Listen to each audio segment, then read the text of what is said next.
And I think the future growth has got to come within that system as well. And I accept, and I'm quite willing to take on board any kind of change. And I like your 3 conference system, so that's how proud I am. I'll go with that system. I'm fine with that. Yeah, as I say, as usual, I'm more concerned, excuse me, about what it means for our club and how it drives our club forward. And as long as it's doing that, as long as there's that challenge that's there, as long as there's no complacency, as long as we're doing our absolute utmost to push the team forward and the marketing and everything that goes with it, as long as I don't actually believe we've been doing enough of that this season, but as long as we have the impetus to do that going into next season, then, I'm going to be happy with that. That's going to be all right.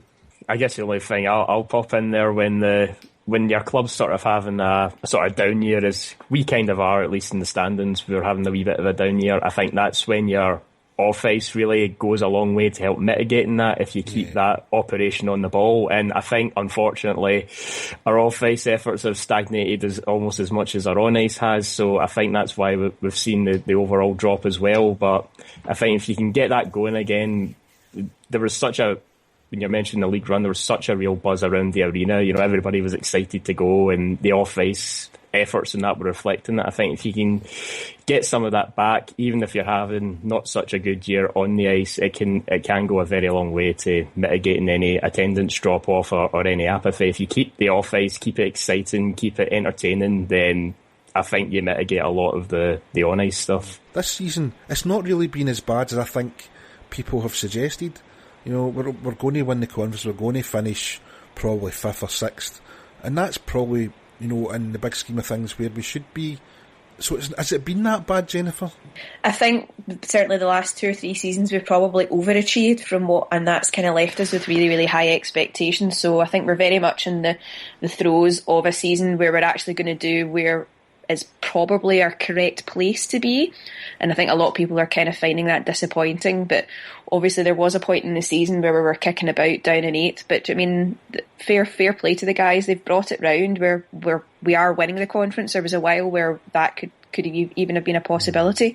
Mm-hmm. We're going to have to wait and see what's happening with the league. There's going to be a lot of self-interest and a lot of people, putting their ideas forward. But I sincerely hope that the people that are making the decisions, and this is probably a bit of a forlorn hope, are making them for the league overall and not just protecting their positions, because if you get a predictable league, then people will soon turn off to it.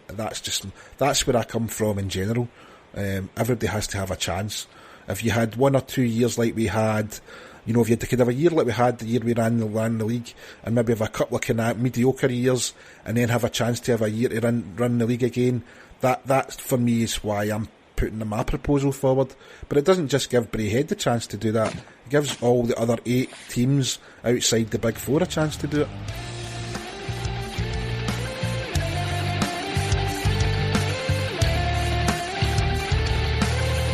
So that's it for another week. Thank you for listening and hope you enjoyed the show. We'd like to thank our sponsors, Goldstone Wealth Management. We'd also like to thank everyone that took time out to speak to Holly, everyone that sent in tweets and messages. And if you'd like to get in touch, you can find us on Twitter at Purple Army Pod, Facebook Purple Army Podcast, or on the forum www.purplearmy.rocks.